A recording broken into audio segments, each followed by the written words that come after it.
We are documenting the Stormy Daniels Trump trial under Alvin Bragg in New York. As it's about to have the wheels fall off, that's what everyone's predicting as this thing is unraveling. Trump himself is asking for a mistrial, but you know, he says things. And we're going to get to a document that Avenatti wrote, that Michael Avenatti is Stormy Daniels' ex-lawyer, and he just completely destroys her. He's the one that says that she's on not only a witch hunt, but is extorting the president for money. Welcome to Doug in Exile. I'm Doug. We're in exile. That just means, you know, kicked out of the fashionable areas of the world, like Hollywood, like my art department. And we're over here bringing you the truth of the news, trying to get the biggest, most significant, say 3 or 4 stories about Trump, about culture, about America. Some of it's weird, but it's mostly I'm just trying to inform you 4 videos a day. I work really hard, 6 days a week. So subscribe and ring that bell. And every time we post a video, boom, it'll get delivered to you and you'll know about it. Let's watch this video clip on the Trump trial in New York. Daniels, interestingly, she said she was editor of her high school paper. This is about recounting Stormy Daniels on trial, where they brought up that she was editor of the high school paper. Any other details that might be important about Stormy Daniels? And in the 4-H club, because of course it's pretty well known about her. She really loves horses. She loves just a country girl in the 4-H club. Any other details about Stormy Daniels' life we might need to know? She bought a horse farm, and that's actually at risk because of all the legal money that she owes Trump. Well, she has a horse farm at risk. I don't know how she ever got the money to afford that horse farm. This poor girl, she just seems to be a regular farm girl. Just grew up raising horses, editor of the yearbook. Okay. Here's Trump on Truth Social. The prosecution, which has no case, has gone too far. Mistrial, he's saying. He's using all caps again. I wonder when Trump needs to say something in all caps, what does he use since he's already used all caps? Here's Trump's statement coming out of the court case today. Are you a victim of extortion? That's the news press trying to get Trump to respond to them so they can get their money clip. He's going, are you a victim of extortion? Which, by the way, Trump's been saying for the last couple of days. He goes, I'm a victim of the extortion. The press guy thought that he could get Trump to answer his question if he agreed with him. But instead, Trump just takes it in a whole other direction and just beats the living heck out of Biden. The country is on fire. There are protests all over the country. I've never seen anything like this. Many graduation ceremonies are being canceled. They canceled, as you know, in Colombia. They're canceling a lot of them. And we have a president that just refuses to talk because he can't talk. You know that. And so does everyone else. He just buries Biden in a press clip because everyone wants to know about Stormy Daniels because she's a porn star and it's all just whatever. And Trump, he doesn't have to fill up an arena anymore, guys. He doesn't have to have 50,000, 70,000 people show up live. Why? Because his TV reach is reaching 50 to 75,000 people, probably more than that, probably 250,000 people every time he makes one of these statements coming out. Smarter or dumber? Better or worse?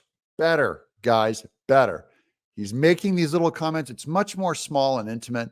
I think this is just a great strategy. And I think this is his campaign. He tricked the media again into covering him and passing on what he's saying, which are all his talk points against Biden. It's brilliant. On CNN, fake news CNN, Michael Moore said the proof of falsifying records has not been accomplished.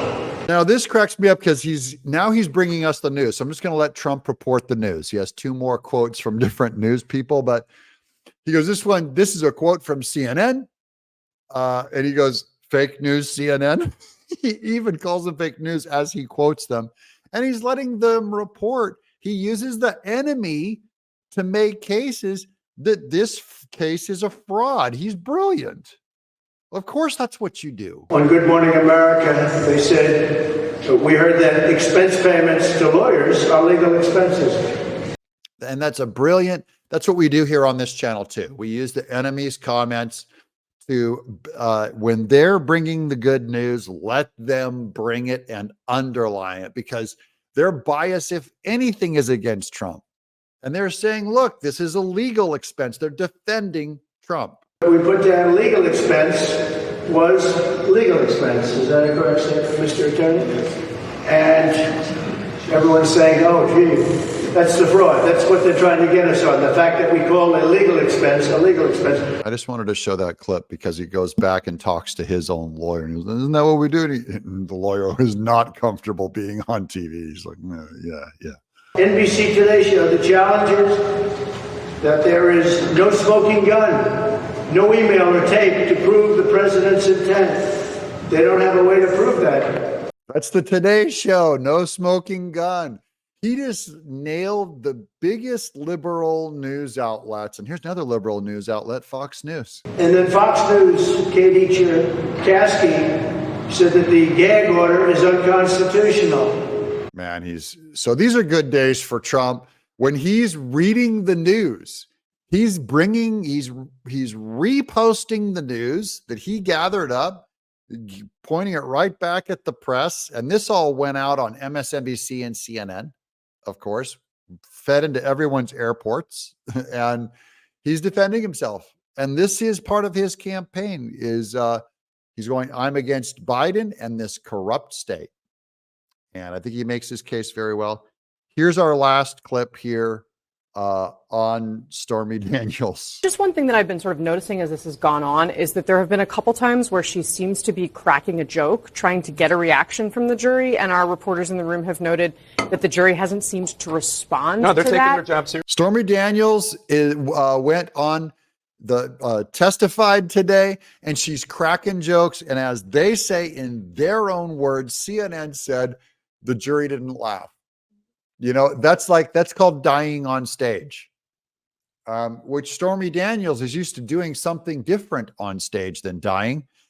Here's the document by Michael Avenatti, who used to be her lawyer, and he's serving time in prison and all that, because they're all this is all corruption, guys. This is all the dark underbelly of everything.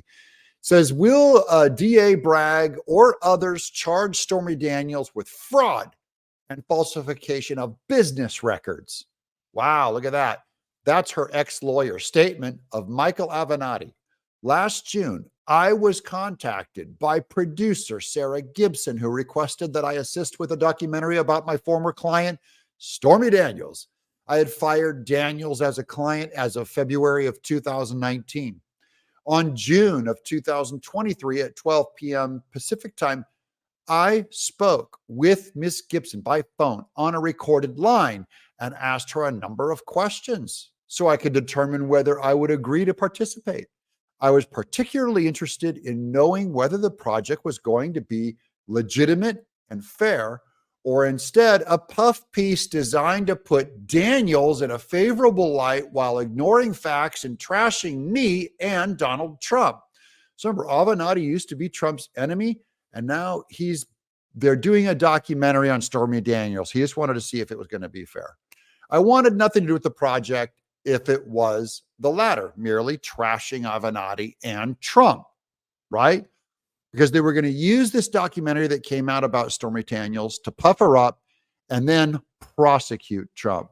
My first question is to Miss Gibson we spoke whether Daniels was being paid for the documentary. Was she being paid? They did a documentary on me at Canon Press. I did not get paid. Okay. So you can't influence me. I asked this question because if she was being paid for the doc, it would be a clear indication to me that the project lacked integrity, would be one-sided and controlled by Daniels. Miss Gibson told me that Daniels was being paid for the documentary, but that because she owed Trump hundreds of thousands of dollars from a judgment Trump was trying to collect from Daniels, Daniels, Gibson, others, had come up with a plan that would allow Stormy Daniels to be secretly paid while the same time keeping the payments from Trump and his attorneys. See that?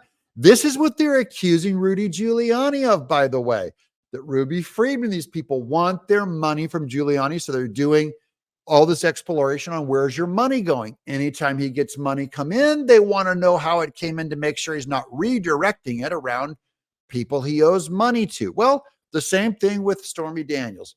If they found money in her coffers, she would owe it to Trump. Okay. And because of a lawsuit she's already lost with him. Well, she was trying to secretly get paid for this documentary without it showing up on her books. This is the same kind of money laundering that Alvin Bragg is going after Trump for, but he won't go after Stormy Daniels, of course, for doing the same thing. Okay.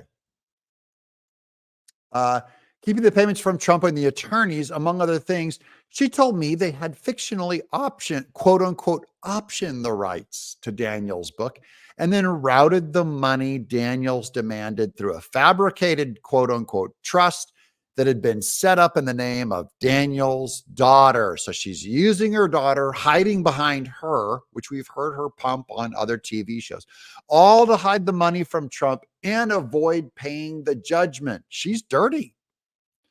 To say that I was shocked when I was told this was an understatement. The woman I had never met or spoke to before was admitting to me on a recorded line that Daniels, she and others had engaged in multiple overt criminal acts, state and federal, including falsification of business records, wire fraud, and fraudulent transfers, all in an effort to defraud Trump and avoid paying him what he was legally due. Due to the fraud, I declined to participate in the documentary. So Michael Avenatti, he might be dirty. He's not that dirty. Not as dirty as Stormy Daniels and Alvin Bragg and Judge Merchan. In what Miss Gibson told me on the recorded line is true, if it's true, and there is reason to believe it is, how can DA Alvin Bragg possibly rely on the testimony of Stormy Daniels, who is herself guilty of fraud and recently falsifying business records to cover up a crime, i.e. fraudulent transfer and wire fraud? Further, will DA Bragg or others be promptly filing criminal charges against Daniels or others involved in this scheme? Of course not, because he's a Democrat and he's only after Trump because he's a Republican. Good work on Avenatti, no pal of Trump, coming out and completely dismantling Alvin Bragg's case is over. Just now undermined his another key witness. That's Michael Cohen, criminal, PCAR, off, no good. Stormy Daniels, shakedown artist, liar. This has been Doug in Exile.